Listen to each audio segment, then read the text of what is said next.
Nityananda Paramashivam Om Nityananda Paramashivam Om Nityananda Paramashivam.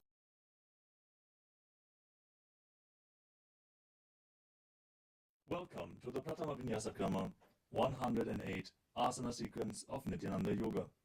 Before we start the yoga session, we request all the male bodies to please remove your upper cloth, for yoga is a ritual, and male bodies remove the upper cloth for any Hindu ritual.